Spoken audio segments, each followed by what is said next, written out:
Hi guys, welcome to Graceville, a place where we live by grace through faith for his glory. Guys, today we're going to study the book of Numbers, and I really do encourage you guys to read the book of Numbers chapter 22, 23, 24, 25, and 31, okay? Because this is the story of Balaam and Balak, okay? So I'll just give you guys a preview of what it's all about, but I really do encourage you guys to read it for yourselves, okay?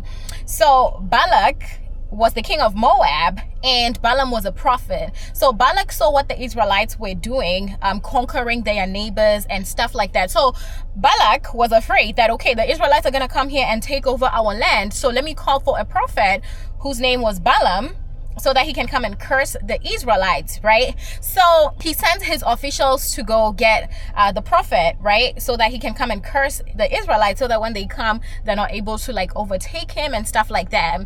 Balaam tells the officials, let me ask the Lord what he wants me to do. And God tells him, do not go with them. Fine. So they go back to the king of Moab. They report the story.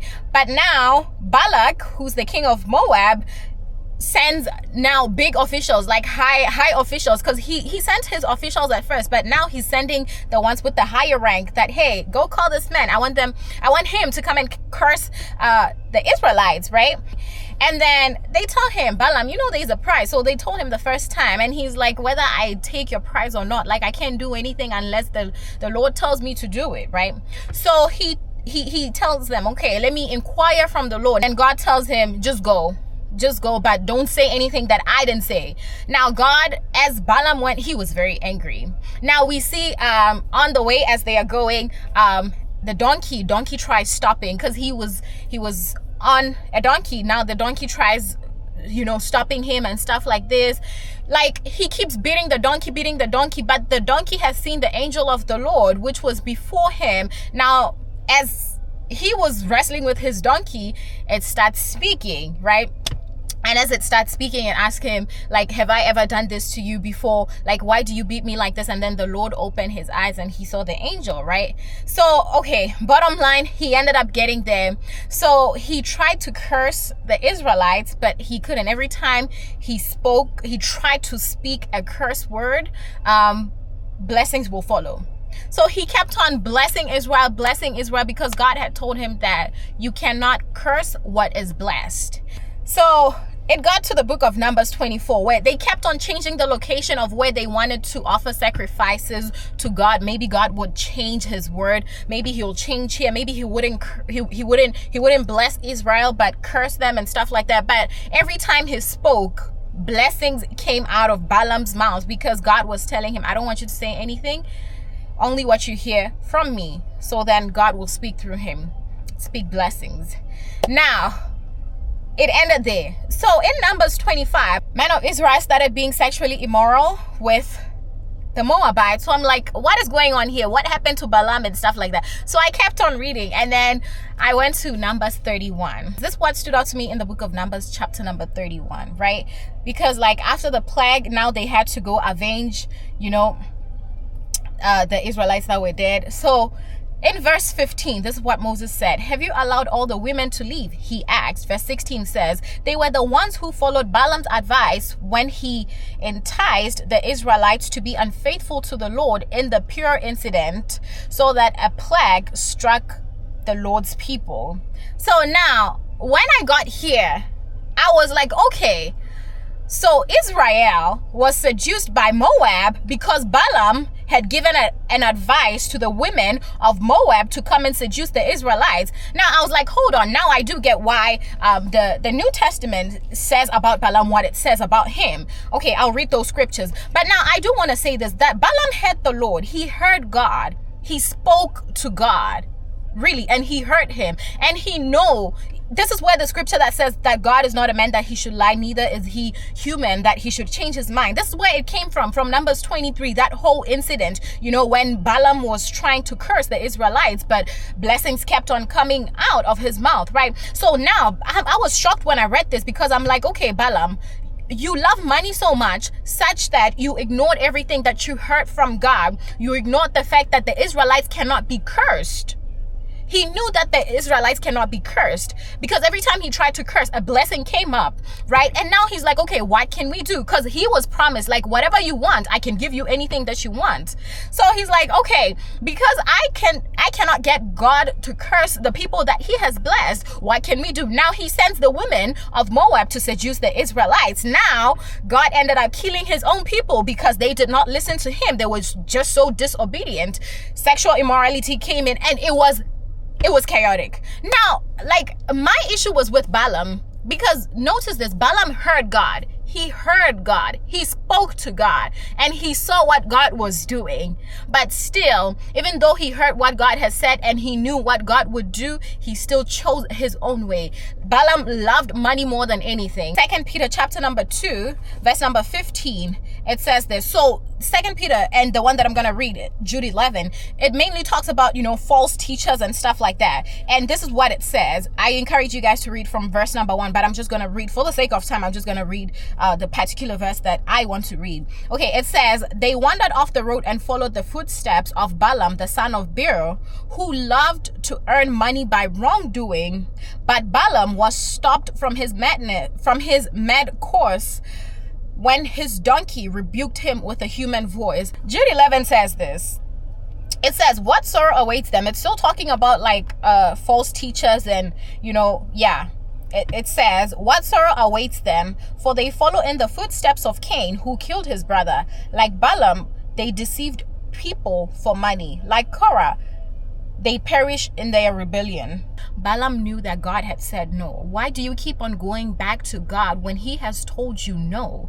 Why do you keep on going back to him when he has told you no? Which is why the Bible tells us in the book of Romans chapter number 1. I encourage you guys to read everything, okay? But from verse 20 till the last verse, it talks about verse 19, 18 till the last verse. It talks about, how people do know God, how everybody has the knowledge of God embedded in their hearts, but some of them will in fact decide to do whatever it is that they want to do. But then the Bible tells us that God will give them over to the passions of their lust.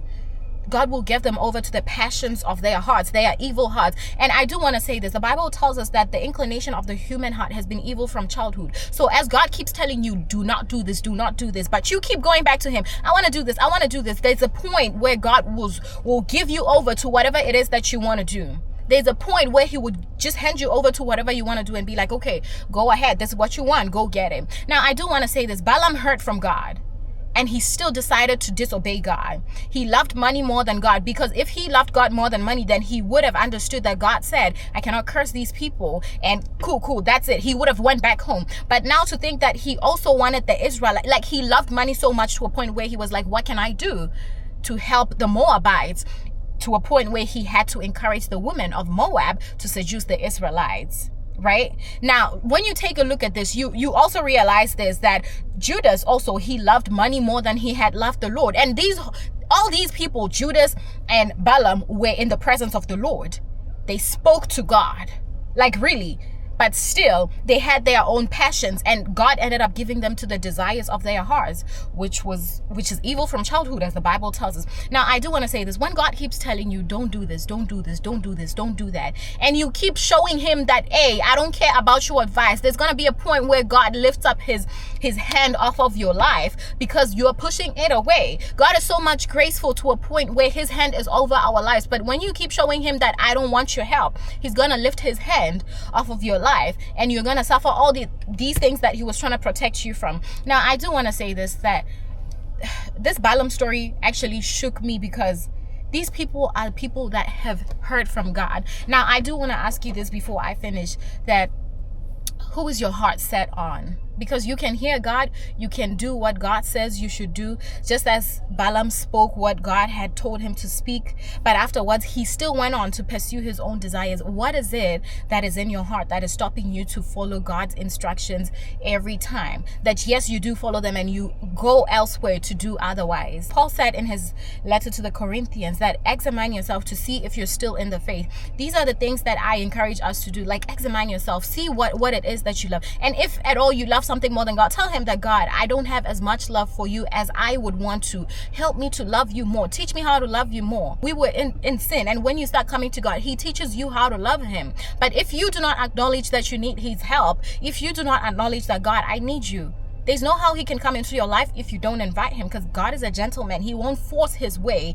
Like, he will try by all means to get your attention, but if you keep on pushing him out the door, he will give you to your own passions, because that's what you want, him out the door. He'll go out the door. When the apostles were teaching, when Paul and what was his name again, Barnabas, were not welcomed, the Bible tells us that they just shook off the dust off their feet and left like gentlemen. They didn't have to like force their way into something. Now, I do want to say this: when God tells you to do something, do it. When God tells you don't do something, don't do it.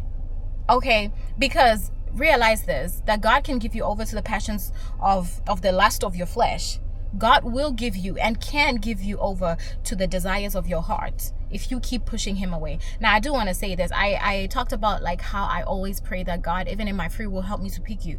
Pray that prayer, that help me to pick you even in my free will. That God, help me to love you more than I love 1, 2, 3, whatever sin it is. Help me to love you more than I love money. Because the Bible tells us, Jesus said in his word, that you cannot serve two masters. He literally said you cannot serve God and money at the same time. Balaam ended up dying when the Israelites went to avenge their people. He ended up dying. So I do want to say this: there is nothing cool about being disobedient. You might get the reward, an earthly reward, just as Balaam, who wanted an earthly reward. But the thing is, it's not like you're punishing God. Even when you don't follow God's way, it's not like he's being punished or whatever.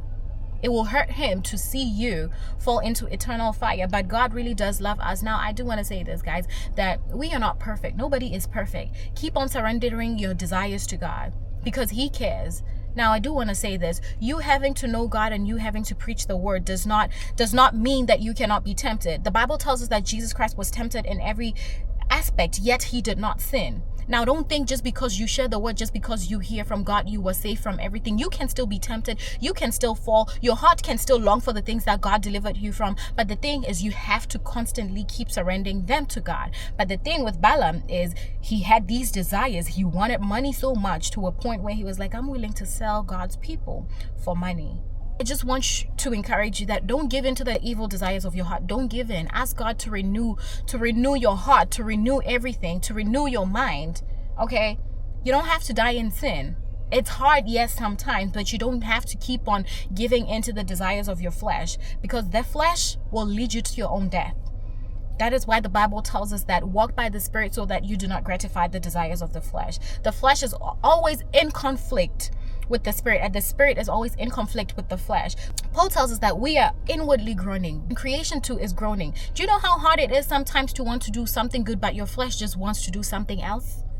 Do you know how hard it is to be able to like daily crucify your flesh, like knowing that I want to do it, but my spirit doesn't want that being done? Like having to tell your flesh no. It's something that is very hard, guys. Now, I do encourage you guys that keep strong in the faith. The Bible tells us that those that endure till the end will be saved. I do want to say this: there is nothing fun in the word endurance, because in it there's suffering. Like, you have to go through something that you wouldn't want, and that also includes your flesh suffering. Now, I do want to say this: let us keep praising God. Let us stay rooted in the faith.